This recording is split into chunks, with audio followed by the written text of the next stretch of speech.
In front of the warm fireplace, I politely handed Su Qingyuan a cup of coffee. She was so cold that her whole body couldn't stop shaking, her two hands wrapped around the warm cup. It took a long time before she could let out a breath, smiled at me. "Thank you." My gaze trembled slightly. She rarely smiled at me. Most of the time she was cold and indifferent, expressionless. "Su Qingyuan, what on earth do you want?" Su Qingyuan lowered her eyes, the snowflakes resting on her eyelashes slowly melted. I don't know if it was because the weather was too cold, but her voice carried a faint tremor when she spoke. "I want to know why we got divorced."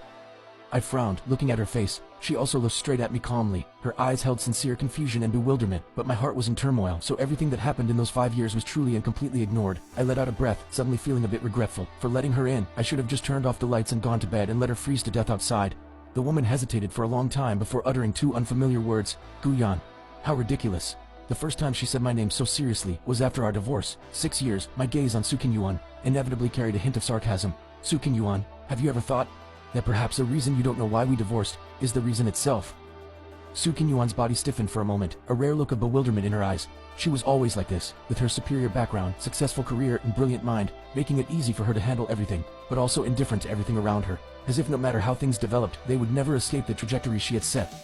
Perhaps I am one of the few exceptions. For some reason, my eyes started to burn inexplicably, but I quickly readjusted my posture, suppressing the bitter feeling in my heart. "Su Qingyuan, before the divorce, I told you many times, if you and Nianchen both like Zhang Jingran so much, then I agree to a divorce, and at the same time I will give up custody of Nianchen, leaving with nothing.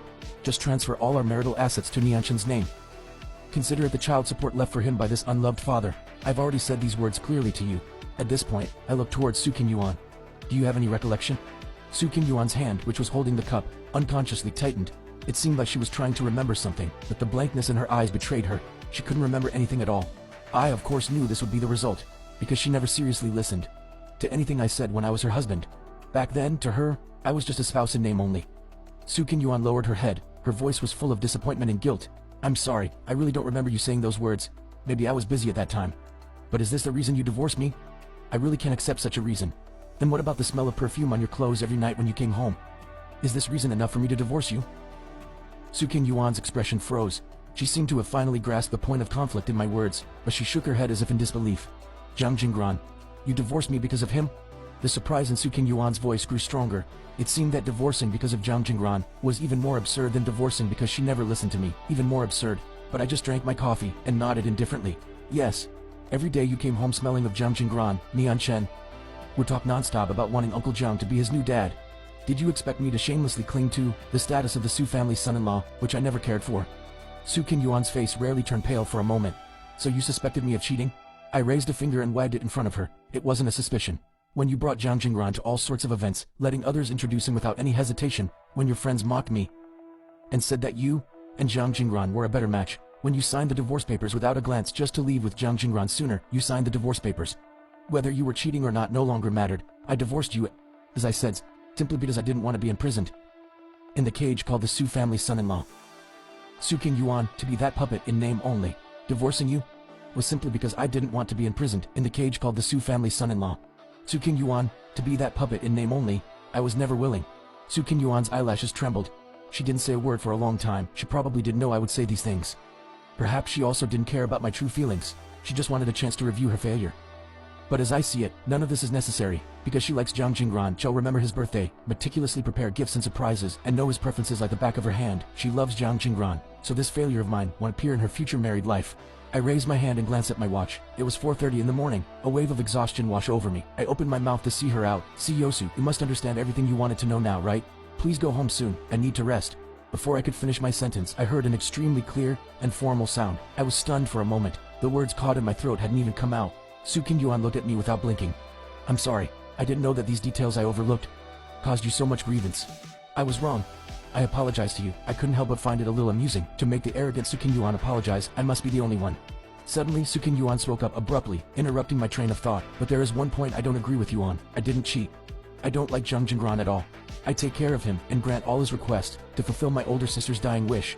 The reason I don't correct others when they call him brother-in-law is because I think if my sister were still alive, he would indeed be my rightful brother-in-law. It doesn't matter anymore." She seemed hurt by my indifferent attitude. A flash of pain appeared in her eyes. "No, this is very important. In the 6 years you've been gone, Nianchen and I have both missed you very much. I hope to clear up the misunderstanding in your heart so you can return to our family." For a moment, I really thought Su Qingyuan was joking. I waited 10 years to gain my freedom and now she's telling me to return to the family. A trembling laugh escaped my chest. I really couldn't help but laugh out loud. A flash of surprise appeared on Su Qingyuan's face again. She really seemed not to understand what I was laughing about. I raised my hand to wipe away the tear that welled up in the corner of my eye. I took a few deep breaths to barely calm myself down. Su Qingyuan, are you kidding me? I went through so much trouble to divorce you, and now I have my own career. How could I possibly return to the family? Besides, what would I go back for? To busy myself for you like a nanny? To run to your company every day to deliver that ridiculous seafood kanji? You feel guilty towards your sister. You want to fulfill her dying wish and take good care of Zhang Jingran. But there's no need to drag me into it, right? After all, I don't know your sister anything. I don't know Zhang Jingran anything. And I especially don't know you anything. Su Qingyuan wanted to say something else, but I had already walked to the door and pulled it open forcefully. The cold wind carrying accumulated snow rushed in. Get out. Don't make me say it a second time. Su Qingyuan finally left, but I was exhausted, yet I couldn't fall asleep. I just forced myself like that, staying awake until morning, reluctantly pulling myself together to go to work at the translation department of the Ministry of Foreign Affairs. But as soon as I got to the office, a leader stood in front of me and said in a sincere tone, Gu Yan, although you haven't been working here for long, your positive work attitude and excellent abilities are clear.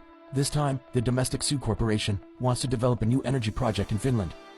This will also be very beneficial for the relationship between our two countries. The leaders of the relevant Finnish departments want to take this opportunity to visit the country for an inspection with CEO Su, or short one accompanying interpreter. I have reported to my superiors, and this time, you will represent our Ministry of Foreign Affairs on the trip back home. You've been away for 6 years. Take this opportunity to reunite with your family. I listened with a smile, but a storm was already brewing in my heart. It was all because of Su Qingyuan. The moment she arrived, so many things happened. There was no way out. I could only force a smile and stand up. Rest assured, sir. I guarantee I will complete the mission. That afternoon, I, along with Su Qingyuan and the inspection team, boarded a private jet back to the country. I don't know who arranged the seating, but only an armrest separated me from Su Qingyuan. I wearily rubbed my forehead and turned my head away, not looking at her. We had both clearly been up all night, but Su Qingyuan's face showed no signs of fatigue. Not long after, a soft and thick fleece blanket was draped over me.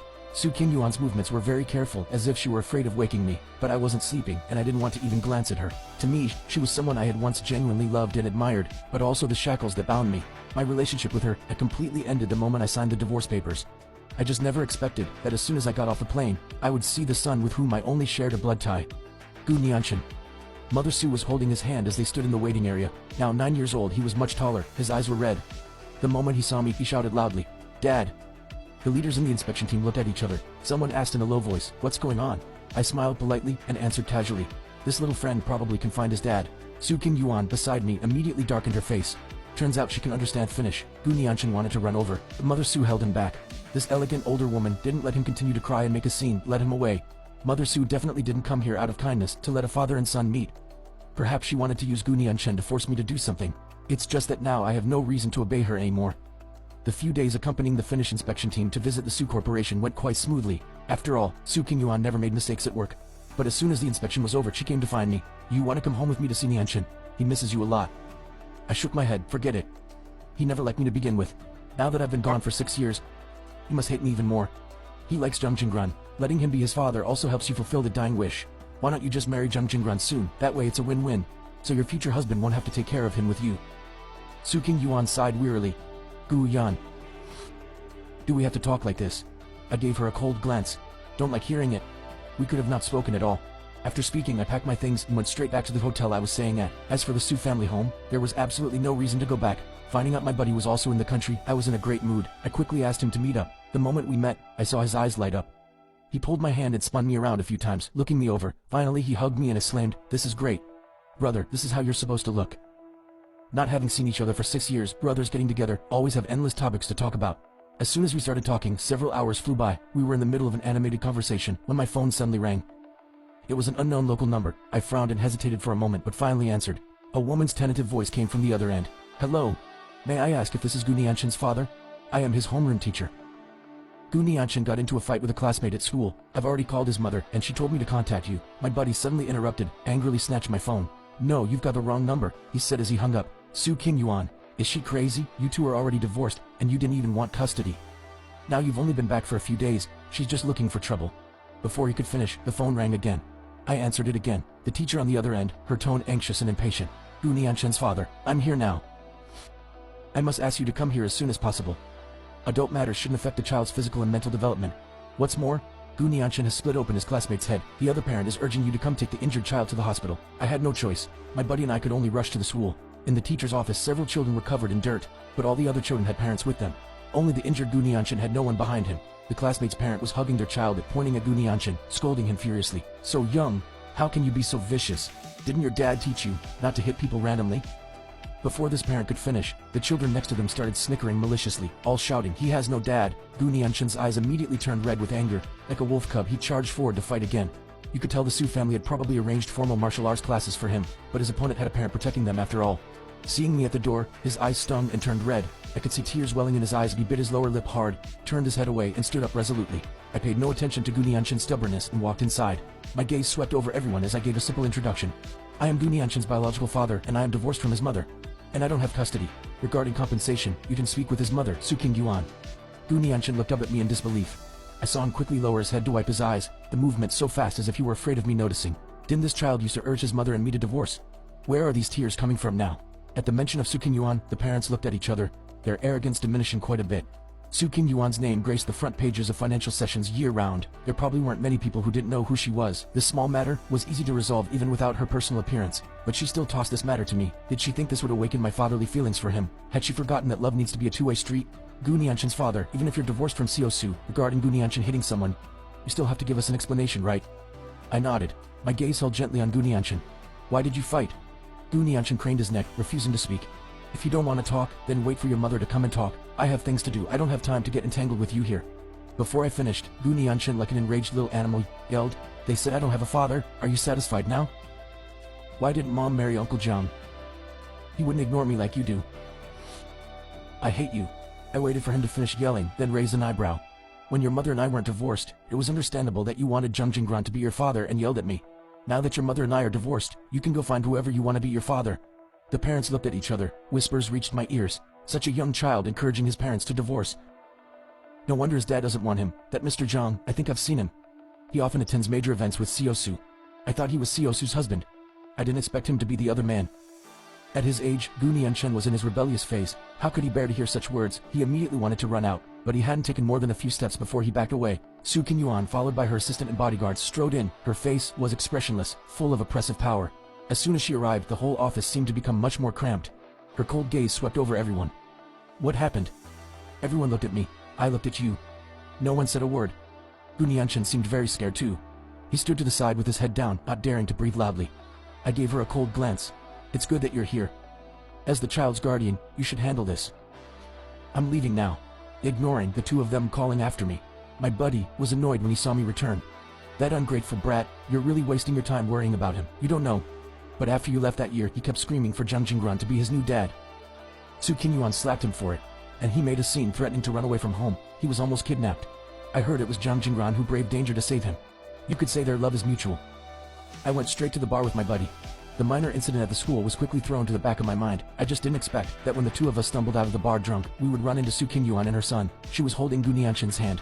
I don't know how long they had been waiting outside. The moment she saw me, her gaze trembled. "Gu Yan, let's talk." Su Qingyuan was the type of person who, if she didn't achieve her goal, would never give up. I didn't want to waste time getting entangled with her, so I decisively told my buddy to call a designated driver and go home first. I got into the car with Su Qingyuan and her son. Gu Nianshan sat in the passenger seat while Su Qingyuan and I sat in the back. The atmosphere in the car was extremely heavy. I could almost hear the driver swallowing nervously. The car finally stopped in front of a restaurant. A waiter came politely to open the door, but Su Qingyuan beat him to it. I ignored the hand she offered in front of me and got out of the car directly. This restaurant was the place I had booked for my birthday 6 years ago. 6 years ago, I had taken the initiative to ask Su Qingyuan to celebrate my birthday with me, but she didn't reply. Because she had booked the entire place for Jiang Jingran, I couldn't even have a meal. 6 years later, she took the initiative to book the entire place for me. Unfortunately, the me of today no longer needed these things. I sat down and got straight to the point. If you want to say something, just say it, but it'll make 2 points clear. First, transferring custody is not possible. Remarrying is also not possible. Su Qingyuan frowned, looking like she wanted to speak but held back. Gu Nianshan stared at me with red-rimmed eyes, on the verge of tears, but the me of today would no longer stay up all night because of his incessant crying to comfort him. In the end, it was Su Qingyuan who spoke first. "If you didn't like me, then why did you marry me in the first place?"